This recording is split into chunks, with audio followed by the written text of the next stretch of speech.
नमस्कार, आप सभी का स्वागत है तिवारी एकेडमी में। और आज हम बात करने वाले हैं कक्षा 7 के लिए हिंदी व्याकरण का अध्याय 13 है, जिसका शीर्षक है विशेषण यानी एडजेक्टिव। तो चलिए शुरू करते हैं। तो जैसा कि आप स्क्रीन पर देख रहे हैं, सबसे पहले लिखा है कि निम्नलिखित वाक्यों पर ध्यान दीजिए। पहला वाक्य लिखा है मयंक अच्छा लड़का है। दूसरा वाक्य लिखा है मेरे पास 50 रुपए हैं। तीसरे वाक्य में लिखा है उसके पास कुछ सेब हैं। चौथे पे लिखा है रिया सुंदर है। अब इन वाक्यों को मैंने आपके सामने अभी पढ़ा, आपने सुना। ध्यान देने वाली बात यह है कि इसमें कुछ शब्द आए हैं, जैसे कि मैं हाईलाइट कर देता हूं, अच्छा। मयंक अच्छा लड़का है, लड़का तो है लेकिन कैसा है? अच्छा। मेरे पास रुपए तो हैं लेकिन कितने हैं? 50। 50 रुपए हैं। उसके पास में सेब तो हैं लेकिन कैसे हैं? कुछ सेब हैं। कितने हैं? कुछ सेब हैं। रिया है लेकिन कैसी है? सुंदर है। तो ये जो शब्द आए हैं अच्छा, 50, कुछ, सुंदर, ये संज्ञा या सर्वनाम की विशेषता बता रहे हैं। हमें ये बता रहे हैं कि उनकी क्या विशेषताएं हैं, संज्ञा की और सर्वनाम की। अगर ये शब्द नहीं होते तो होता कि मयंक लड़का है, उसके पास सेब है, मेरे पास रुपए हैं। तो जो शब्द संज्ञा और सर्वनाम की हमें विशेषता बताते हैं, उन्हीं के बारे में हम आज के अध्याय में पढ़ने वाले हैं। तो अगर कोई आपसे कहे कि बताइए एडजेक्टिव यानी विशेषण की परिभाषा दीजिए हिंदी में, तो आप क्या परिभाषा देंगे? आप कहेंगे जो शब्द संज्ञा या सर्वनाम की विशेषता बताएं उसे विशेषण कहते हैं। ठीक है। इसके बाद में अब यहाँ पे लिखा है विशेष्य। अब आप कहेंगे अभी तो हमने विशेषण पढ़ा, ये विशेष्य क्या है? तो समझिएगा कि विशेषण पद जिस संज्ञा या सर्वनाम की विशेषता बताता है उसे विशेष्य कहते हैं। बात आपको फिर भी अगर अच्छे से नहीं समझ में आई है तो ध्यान से दीजिए, देखिएगा अभी कि संबंध को समझिए स्पष्ट रूप में। नीचे उदाहरण दिए हैं कि सफेद गाय, 2 किलो चीनी, 3 केले, लंबी मेज। एक वाक्य को देखिए ना, ऊपर लिखा है मयंक अच्छा लड़का है। इसमें अच्छा तो कौन है? मयंक, यानी वो क्या है? एक लड़का है। तो जो लड़का है वो विशेष्य है और जो विशेषण है वो है अच्छा। सेब विशेष्य है, कुछ जो है वो विशेषण है, रुपए विशेष्य है, 50 विशेषण है। इस तरह से अब समझिए विशेषण के भेद यानी विशेषण के प्रकार। 4 मुख्य भेद हैं इसके। सबसे पहला है संख्यावाचक विशेषण, फिर है परिमाणवाचक विशेषण, फिर है गुणवाचक विशेषण और फिर है सार्वनामिक विशेषण। एक एक करके सबको विस्तार से और अच्छे से समझते हैं। सबसे पहले बात करते हैं संख्यावाचक विशेषण की, जिसको अंग्रेजी में कहते हैं न्यूमरल एडजेक्टिव। नाम से स्पष्ट है, जो संख्या का बोध कराए। तो देखिए लिखा है जिस विशेषण से संज्ञा या सर्वनाम की संख्या का ज्ञान होता है, बोध होता है, उसे संख्यावाचक विशेषण कहते हैं। कई बार हम जब वाक्य बोलते हैं अपनी भाषा के दौरान, तो उसमें हम विशेषता जो है वो संख्या में बताते हैं, जैसे 3, 10, कुछ, अनेक, इस तरह से। अभी हमने एक उदाहरण देखा था, उसके पास कुछ सेब है, इस तरह से। तो संख्यावाचक विशेषण के भी भेद हैं, इसके भी प्रकार है। एक कौन सी संख्या होगी? निश्चित, जिसमें हम बोल देंगे 2 है, 4 है, 6 है, 8 है। एक अनिश्चित, जिसमें हम बोलते हैं अनेक है, कुछ है, थोड़ा है, बहुत है, इस तरह से। तो थोड़ा सा इसकी परिभाषा को समझ लीजिए। संख्यावाचक विशेषण में लिखा है कि ये 2 प्रकार के होते हैं। एक है निश्चित संख्यावाचक और दूसरा है अनिश्चित। अब इसमें भी अगर हम बात करें कि निश्चित क्या है, तो इसमें लिखा है कि जिस विशेषण से किसी निश्चित संख्या का बोध हो उसे निश्चित संख्यावाचक विशेषण कहते हैं, जैसे 2, 10, 4 आदि। अगर अनिश्चित संख्यावाचक विशेषण की बात करें तो उसमें जैसे जिस विशेषण से किसी निश्चित संख्या का बोध न हो उसे अनिश्चित संख्यावाचक विशेषण कहेंगे, जैसे अनेक, कुछ, थोड़ा आदि।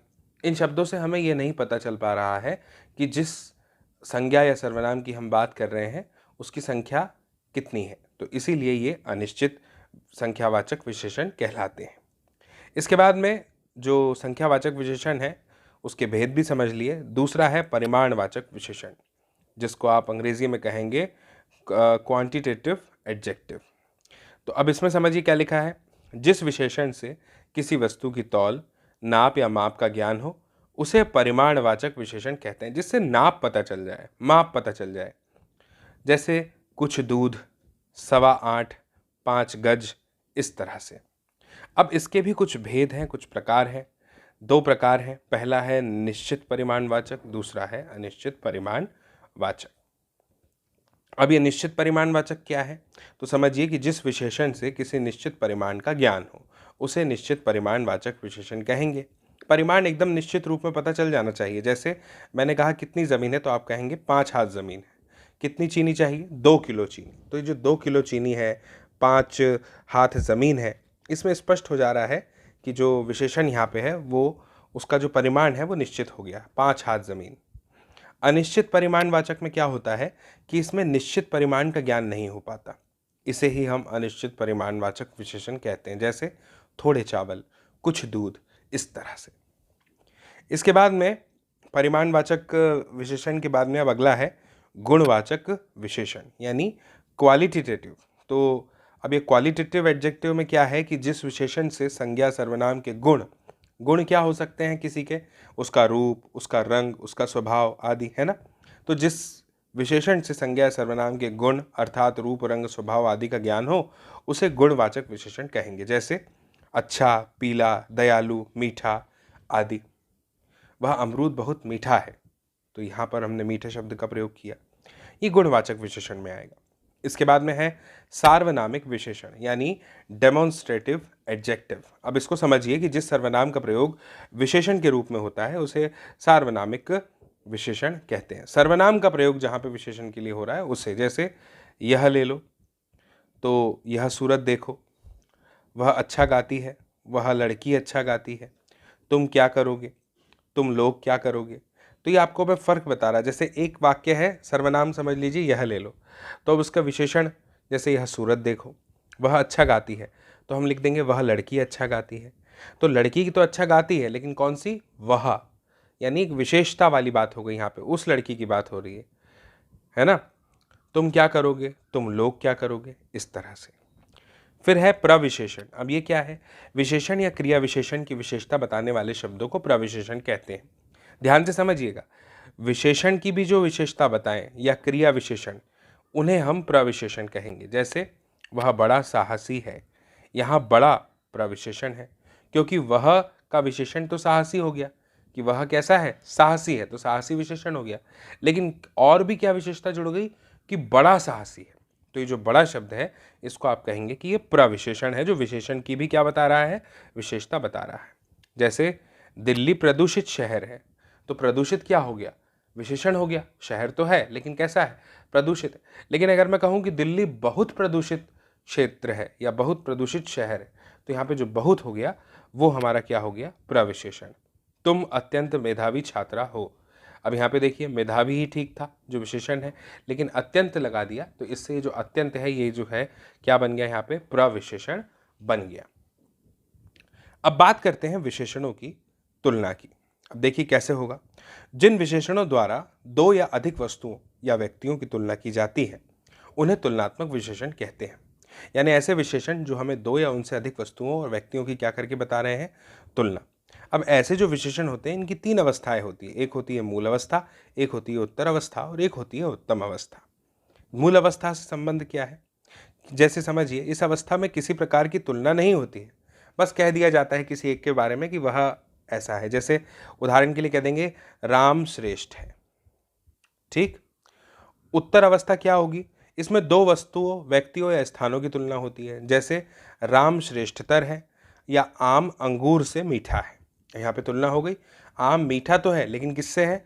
अंगूर से मीठा है। इससे ये बात समझ में आ गई कि यहाँ पे जो है दो लोगों की तुलना हो रही है विशेषण के द्वारा। मीठा होना विशेषण ही तो है, और ये है उत्तर अवस्था। फिर है आती है उत्तम अवस्था। इस अवस्था में दो या दो से अधिक व्यक्तियों या स्थानों में सबसे बढ़कर बताया जाता है। जैसे राम अपने भाइयों में श्रेष्ठतम है, आम सभी फलों से मीठा है। केवल गुणवाचक, अनिश्चित संख्यावाचक और अनिश्चित परिमाणवाचक विशेषणों की तुलनात्मक अवस्थाएं की जा सकती हैं। जैसे अगर आपको तुलना करनी हो तो उसके लिए अगर आपके सामने परिमाण दे दिया हो तो फिर कैसे तुलना करेंगे? उसके लिए ज़रूरी है कि परिमाण वहाँ पे ना हो, संख्या वहाँ पे उपलब्ध ना हो, तभी तो आप तुलना कर पाएंगे। इसके बाद में क्योंकि जहाँ पे संख्या दे दी वहाँ पे तुलना करने की आवश्यकता नहीं बचती, इसलिए। इसके बाद लिखा है कि गुणवाचक विशेषणों द्वारा संज्ञा और सर्वनाम शब्दों के निम्नलिखित विशेषताओं का बोध होता है। जैसे अगर गुणवाचक विशेषण है तो वो किसी की दशा बता सकता है। दशा में क्या क्या चीज़ें आएंगी, जैसे किसी का कमज़ोर होना आ जाएगा, हल्का होना आ जाएगा, गीला, भीगा, पालतू, अस्वस्थ, ये सब क्या है, किसी की दशा को बताता है। रंग को बताते हैं गुणवाचक विशेषण, वह सफ़ेद है, लाल है, पीला, नीला है, धुंधला है, गुलाबी आदि। गुणवाचक विशेषण में किसी के स्वाद का पता चल सकता है, जैसे वह मीठा है, कड़वा है, तीखा है, फीका है, तीखा है, नमकीन है आदि। गुण तो पता चलते ही हैं, मूर्ख होना, बुरा होना, तुच्छ होना, अच्छा होना, कायर होना, झूठा होना आदि। स्पर्श की भी जानकारी हमें गुणवाचक विशेषण के अंतर्गत ही मिलती है, जैसे सख्त होना, खुरदरा होना, कठोर होना, स्निग्ध होना, मुलायम होना, मृदुल होना। इसके अलावा गुणवाचक विशेषण ही है जो हमें आकार का भी ज्ञान कराते हैं, जैसे सीधा, चपटा, लंबा, चौड़ा, छोटा, तिरछा आदि। इसके अलावा समय का भी ज्ञान इसी में होता है, गुण ही है समय का, जैसे भूत, वर्तमान, अगला, पिछला, दोपहर, नया आदि। और स्थान, ऊंचा है, नीचा है, भीतर है, बाहरी है, विदेश में, पंजाब, इस तरह से। तो अब विशेषण की कुछ तुलनात्मक अवस्थाओं को देखेंगे। जैसे मूल अवस्था में एक विशेषण है प्रिय, आम मुझे प्रिय है, इस तरह से। उत्तर अवस्था में वही क्या हो जाएगा, प्रियतर है। और उत्तम अवस्था में हो जाएगा प्रियतम है, यानी सबसे ज्यादा प्रिय। ऐसे ही अगर कोमल की बात करें तो कोमलता एक गुण है, तो कोमल जो है वो मूल अवस्था हो गई, उत्तर अवस्था हो जाएगी कोमलतर, और उत्तम अवस्था हो जाएगी कोमलतम। अंग्रेजी भाषा में इसे हम डिग्री के फॉर्म में पढ़ते हैं, जैसे श्रेष्ठ, श्रेष्ठतर, श्रेष्ठतम, न्यून, न्यूनतर, न्यूनतम, गुरु, गुरुतर, गुरुतम, योग्य, योग्यतर, योग्यतम, लघु, लघुत्तर, लघुत्तम, बृहत, बृहत्तर, बृहत्तम, सुंदर, सुंदरतर, सुंदरतम, उच्च, उच्चतर, उच्चतम, इस तरह से। तो यहाँ पे हमने देखा कुछ विशेषणों की मूल अवस्था, उनकी उत्तरावस्था और उनकी उत्तम अवस्था। अब समझिए, विशेषण की रचना पर थोड़ी बात करते हैं। कुछ शब्द अपने मूल रूप में ही विशेषण होते हैं, यानी जो शब्द हैं वही मूल है, जैसे बड़ा। अब बड़ा शब्द किसी अन्य शब्द से मिलके नहीं बना, जैसे बड़ से मिलके बड़ा बना, ऐसा नहीं है। बड़ा बड़ा ही रहेगा, हमेशा से बड़ा ही रहा है। तो ये जो है ये मूल शब्द है और यही विशेषण भी है। किसी का बड़ा होना उसकी विशेषता ही तो है, छोटा, गोरा, काला, मोटा, दुबला, हरा, चतुर, तीव्र आदि। लेकिन कुछ विशेषणों की जो रचना है वो संज्ञाएं जो रहती हैं उनमें प्रत्यय लगाकर की जाती है। जैसे एक संज्ञा है अंत, इसमें आपने प्रत्यय लगा दिया इम, तो क्या हो जाएगा, अंतिम। एक संज्ञा है जटा, इसमें आपने प्रत्यय लगा दिया इल, तो क्या हो जाएगा, जटिल। एक संज्ञा है रंग, इसमें आपने प्रत्यय लगा दिया इन, तो ये हो जाएगा रंगीन।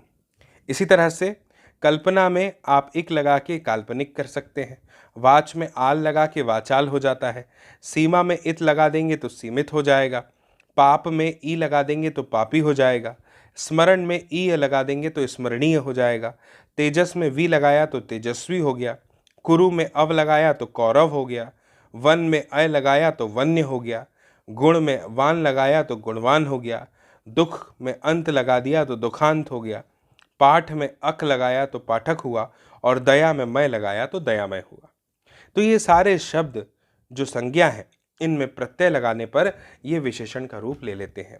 तो दो प्रकार से देख लिया हमने, एक वो जो मूल रूप में है विशेषण, और एक वो जिनमें प्रत्यय लगाने की आवश्यकता पड़ती है संज्ञाओं में। ठीक है, इसके बाद में कुछ और उदाहरण अगर आप देना चाहें तो इस प्रकार भी दे सकते हैं। जैसे धन है, इसमें वती लगा देंगे तो धनवती हो जाएगा, कृपा में आलू लगा देंगे तो कृपालु हो जाएगा, विष में एला लगा देंगे तो विशैला हो जाएगा, कलकत्ता में ईया लगा देंगे तो कलकतिया हो जाएगा, गति में मान हो जाएगा तो गतिमान हो जाएगा, श्रीमती, श्रीमती, विकासशील, विकासशील, भाग्य में शाली लगाने से भाग्यशाली हो जाएगा, ठंड में आ लगा देंगे तो ठंडा हो जाएगा, चाल में ऊ लगा देंगे तो चालू हो जाएगा, सांप में एरा लगाने पर सपेरा हो जाएगा, अध्ययन में रत लगा देंगे तो अध्ययनरत हो जाएगा, दुख में दाई लगाएंगे तो दुखदाई हो जाएगा, लाभ में दायक लगाएंगे तो लाभदायक हो जाएगा, पान में वाला लगाने पर पान वाला बन जाएगा, लाभ में प्रद लगा देंगे तो लाभप्रद हो जाएगा, कर्म में निष्ठ लगा देंगे तो कर्मनिष्ठ हो जाएगा, इस तरह से।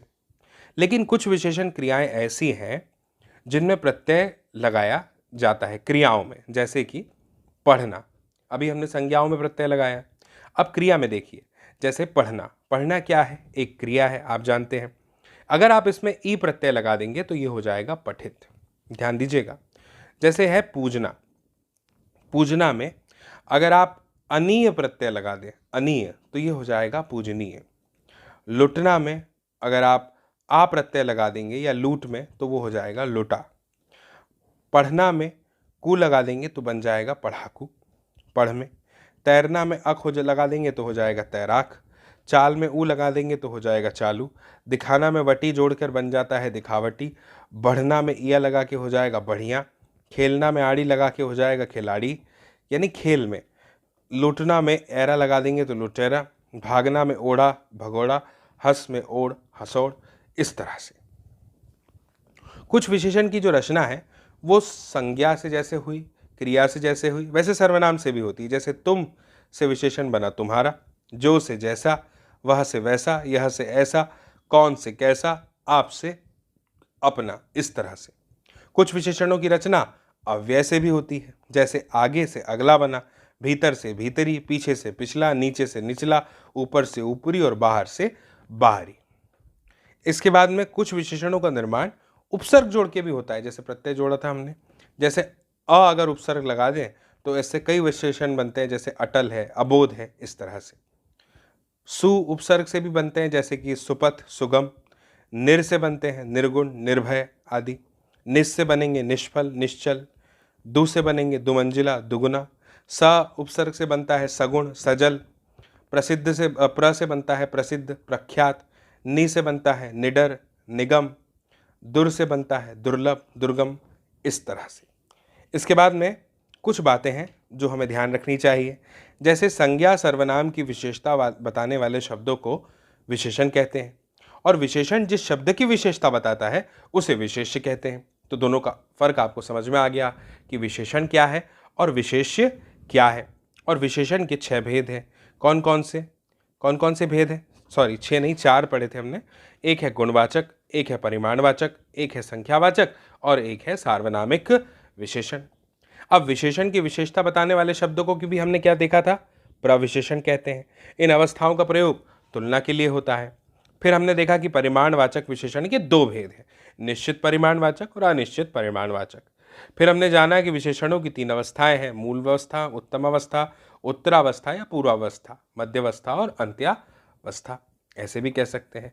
मूल अवस्था को आप पूर्वावस्था कह सकते हैं, उत्तम अवस्था को आप मध्यमावस्था कह सकते हैं, उत्तरावस्था को, और उत्तम अवस्था को आप अंत्यावस्था कह सकते हैं। तो मुझे उम्मीद है कि आपको यह अध्याय अच्छे समझ में आया होगा। ये भी समझ में आया होगा कि विशेषण क्या होते हैं, एडजेक्टिव क्या है, उनकी परिभाषा, उनके भेद, उनके उदाहरण, आपने सारी चीज़ों को अच्छे से समझा होगा। आप ज़रूर इस वीडियो के लिंक को शेयर कीजिए अपने दोस्तों, साथियों, सहपाठियों, मित्रों, परिजनों के साथ, ताकि वे लोग भी देख पाएँ इस वीडियो को और समझ पाएँ इस जानकारी को। बाकी मेरी फिर आपसे जल्दी मुलाकात होगी अगली नई जानकारी में, नए अध्याय में, नए वीडियो के साथ। और तब तक के लिए आप सभी को मेरा नमस्कार।